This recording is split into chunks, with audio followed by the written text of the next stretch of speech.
Namaste and welcome to this exciting episode of Sathology Debunking Mythology. If you want to understand today's geopolitics, you need to know history. अगर आपको आज का geopolitics समझना है तो आपको इतिहास जानना जरूरी है। आपने मेरे दूसरे शोज देखे होंगे किस तरह मैं सनातन धर्म के जितने भी जगह हैं पृथ्वी पे उसको पुराणों के माध्यम से कनेक्ट करता हूँ। पुराण, रामायण, महाभारत, वो उसका एक रीज़न है क्यों करते हैं। लेकिन आज के विषय में चलते हैं कि भारत कभी युद्ध जीता ही नहीं, कभी हारा ही नहीं। भारत कभी भी कोई भी युद्ध हारा नहीं पृथ्वी पे। भारतवर्ष विजेताओं की भूमि है, इसको आप याद रखिए। मुसलमानों का जो आक्रमण है, जो आक्रमण ही रहा, वो राज कभी नहीं कर पाए। थोड़े समय के लिए किलों से राज किया, लोगों को आतताई किया, मतलब लोगों को डराया, मारा और तरह तरह के अत्याचार किए स्त्रियों के ऊपर, लेकिन राज कभी नहीं कर पाए। कभी भी ऐसा नहीं हुआ कि मुसलमान जो है एक छत्र राज कर पाए। अंग्रेज भी राज नहीं कर पाए, वो कभी भी राज नहीं कर पाए भारत के ऊपर। वो हमेशा हिंदुओं के साथ राज करते थे। तो ये जो ट्रंप का जो है कि भारत को दबा देगा, ये एंग्लो सैक्सन्स की भूलने की बीमारी है। अंग्रेज जो नहीं कर पाए, मुसलमान जो नहीं कर पाए, या बाकी जो आक्रांता थे वो नहीं कर पाए, ये कैसे कर सकता है? समझे आप? तो ये नया राष्ट्र है, 250 साल पुराना राष्ट्र है, ज़्यादा भी नया, ज़्यादा पुराना भी नहीं है। और वो भी एक कॉलोनी के बाद उसको राष्ट्र बनाया, कॉलोनियल रूल ही राष्ट्र बन गया। ऐसा तो पॉसिबल नहीं है। राष्ट्र तो स्वाभाविक होता है, नैसर्गिक होता है। तो ये तो बस ऐसे ही एक इमेजिनेशन है और इमेजिनेशन में ही चल रहा है। तो ना रूस भारत पे राज कर पाया। रूस की केजीबी ने कितना उसने ट्राई किया, रिश्वत दी, कुछ समय के लिए डील्स उठाई, और लेकिन उसके बाद गायब हो गया। आज भारत का सबसे अच्छा मित्र होने की दावा करता है रूस, और भारत भी उसको रूस बताता है, क्योंकि एक सामरिक कोलिजन है, सामरिक कोहिजन है, क्योंकि अमेरिका की वजह से। अमेरिका को क्यों दूसरे पाकिस्तान में ट्रबल करने की जरूरत है या पाकिस्तान को बनाने की जरूरत है, उसका आपको इतिहास जानना पड़ेगा कि पाकिस्तान ब्रिटिश अमेरिकन प्रोजेक्ट ही था, क्योंकि वही ब्रिटिश अमेरिका में राज करते हैं, उन्हीं का प्रोजेक्ट है, कोई इंडिपेंडेंट प्रोजेक्ट नहीं है। तो पाकिस्तान के आसिम मुनीर हो या कोई भी हो, वो अमेरिका उसको अपने जैसा, उसको अभी BLA को उन्होंने कर दिया कि इसे टेररिस्ट ऑर्गेनाइजेशन, तो हेल्प कर रहे हैं पाकिस्तान को कि वो उसके जितने वेपन्स उसको यूज़ किया जाए इंटरनली। इसका मतलब ये है कि पाकिस्तान को अमेरिका एक तरीके से यूज़ कर रहा है भारत के विरुद्ध, ताकि पाकिस्तान एकत्रित हो पाए। तो बटा हुआ है, तो उसने सेना को भी खुली परमिशन दे दी कि अपने लोगों को मारो जो आपको अपोज करते हैं। तो पाकिस्तानियों की हालत तो बहुत ही खराब होने वाली है, और फिर भारत पे आक्रमण करो।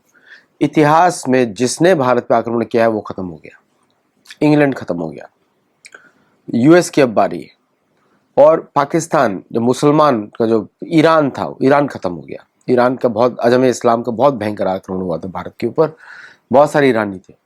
उज़्बेक, वो तो गरीब देशों में से आ गया। भारत के बारे में भारत को जगाना पड़ा बार बार, आके साधु संतों को, बाकी देवताओं को बार बार जगाना पड़ा, क्योंकि भारत का भूमि ऐसा है कि वो अध्यात्म की तरफ ज़्यादा लोगों को लेकर जाता है और शांति प्रिय वातावरण है, क्योंकि सनातन धर्म अहिंसा को ही बढ़ाता है।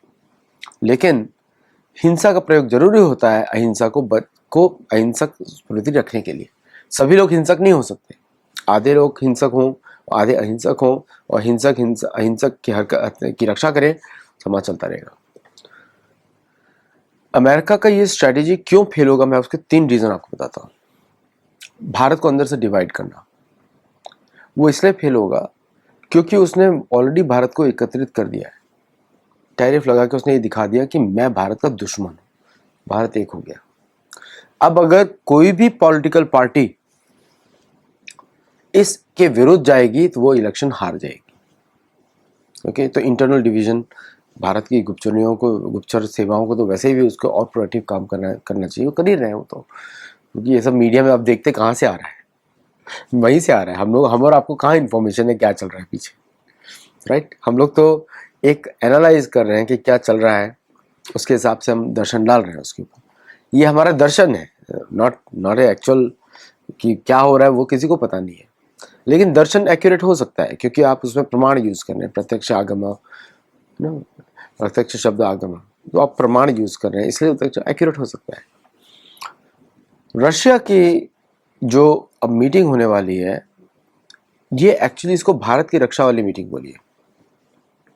मतलब ये है कि भारत ने जिस तरह रशिया के साथ दोस्ती को यूज किया और रशिया को गाइड किया किस तरह वो क्या बोलेगा, plus Russian national interest is very clear, territory उसको रखनी है। वो भारत का भी नेशनल इंटरेस्ट है क्योंकि Ukraine should not go to the west, ये भारत का भी है क्योंकि यूक्रेन के लोगों का तो कुछ है ही नहीं, स्वाभिमान ही नहीं है, वो तो पाकिस्तान के जैसा राष्ट्र है, बिका हुआ है। तो भारत ने कभी भी कोई युद्ध हारा नहीं, उसका एक मेन पर्पज है, उसका मेन पर्पज है सनातन धर्म, इसकी वजह से नहीं हारा वो।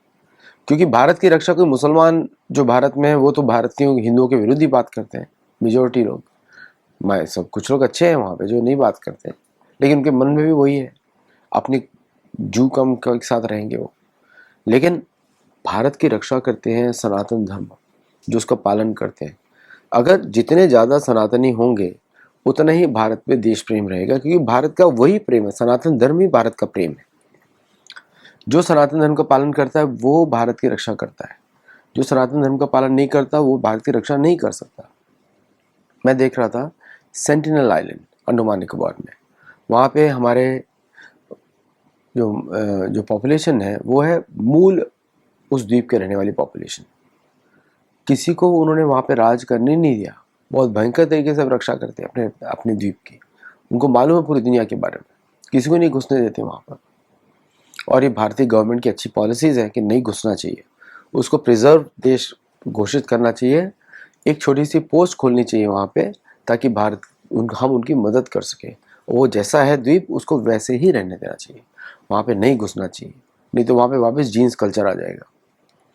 दूसरा, भारत के जो इंदिरा पॉइंट है वहाँ जो वो है भारत की रक्षा का उत्तरोत्तर एरिया, वहाँ से दक्षिण पूर्व की दिशा में, वहाँ से भारत की सुरक्षा बहुत इम्पोर्टेंट है क्योंकि वो जगह जो है कंट्रोल करती है मलाक्का स्ट्रेट्स को, तो वहाँ से भी आप आक्रमण नहीं कर सकते भारत के ऊपर। पश्चिमी से तो आप आक्रमण कर नहीं सकते सुएज के नाम की तरफ से, क्योंकि भारत के बेसेस शुरू हो जाते हैं बहरीन से लेके वहाँ शुरू हो जाते हैं। दक्षिण से आप आक्रमण कर सकते हैं, जहाँ से लंका थी, वो लंका जहाँ पे थी वहीं पे आजकल डिगो गार्सिया है, वहाँ से आप आक्रमण कर सकते हैं। लेकिन भारत ने एजम्पशन आइलैंड में, सेशल्स में अपने बेस बनाया है, उसके रडार पॉइंट्स हैं मेडागास्कर में, उत्तरी मेडागास्कर में, तो ये सब एरियाज भारत की रक्षा के लिए बने हुए हैं। प्लस लंका से भारत को आक्रमण हुआ था पहले, वो लंका आज भी मौजूद है वहाँ पे, इस बार अमेरिकन उसमें बेस में। तो अगर कोई भारत को कोई पीस डील करनी है, भारत को और भी सुरक्षा अगर बढ़ानी है, तो भारत को अमेरिका से डील करनी पड़ेगी कि आप उसको जॉइंट कंट्रोल करें। अभी आसिम मुनीर उस आइलैंड पे गए, डिएगो गार्सिया पे गए, instead of going to Sri Lanka Diego Garcia पे गए, मतलब कुछ खिचड़ी पक रही है, देयर इज समथिंग जो कुछ पक रहा है डिएगो गार्सिया में भारत के विरुद्ध। मैंने आपको पहले ही बताया था, B-52 खड़े हुए हैं, B-2 खड़े हुए हैं वहाँ पे दूसरे अमेरिकन एसेट्स खड़े हुए हैं, मतलब भारत को दक्षिणी समुद्र से बहुत बड़ा खतरा है। और उसका रीज़न है, क्यों है? उसका रीज़न ये है कि वहाँ से भारत का जो मैरीटाइम मूवमेंट है कंट्रोल किया जा सकता है, वहाँ से पाकिस्तान को मदद की जा सकती है, वहाँ से नया कुछ ऑप्शंस खोला जा सकता है मिलिट्री स्ट्रैटेजी का, और भारत को उसके बारे में पता भी होगा। बिल्कुल, भारत के तो सारे बेसेस हैं, भारत ने एक और बेस बनाया है इन लक्षद्वीप आइलैंड, तो उस एरिया से भारत को पता होगा। तो ये इम्पॉर्टेंट एरियाज, क्यों ये ट्राई करते रहेंगे। भारत को समुद्र दिशा से बहुत खतरा रहता था, पहले भी रहता था। सारा भारत का colonisation is through the ocean, Calcutta port सबको मालूम है वो। तो now this new threat has emerged, और इसके लिए भारत को तैयार होना जरूरी है। क्योंकि अगर आपको जियोपॉलिटिक्स समझनी है, आपको सेनाओं का मूवमेंट देखना पड़ता है। जहाँ भी सेना का मूवमेंट होगा वहीं पे पॉलिसीज़ चेंज होंगी, वहीं से आपको पता लगता है कि क्या दुश्मन का आर्थिक नीति है।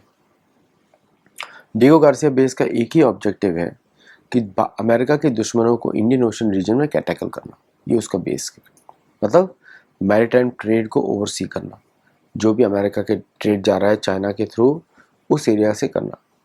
लेकिन भारत के लिए तो वो थ्रेट है, तो क्यों भारत ये नेगोशिएट करे कि डिएगो गार्सिया अपना बेस हटा लो, हम लोग वहाँ पे अपना शिप्स लगाएंगे, आप वहाँ से निकल जाओ, क्यों इतना महंगा मेंटेन करना है। That kind of proposition has to be there from India to USA कि you don't need to be in Indian Ocean region, will take care of you, ये होना चाहिए। नहीं तो भारत को और भी दूसरे बेसेस बनाने पड़ेंगे ताकि उस बेस को देख सके।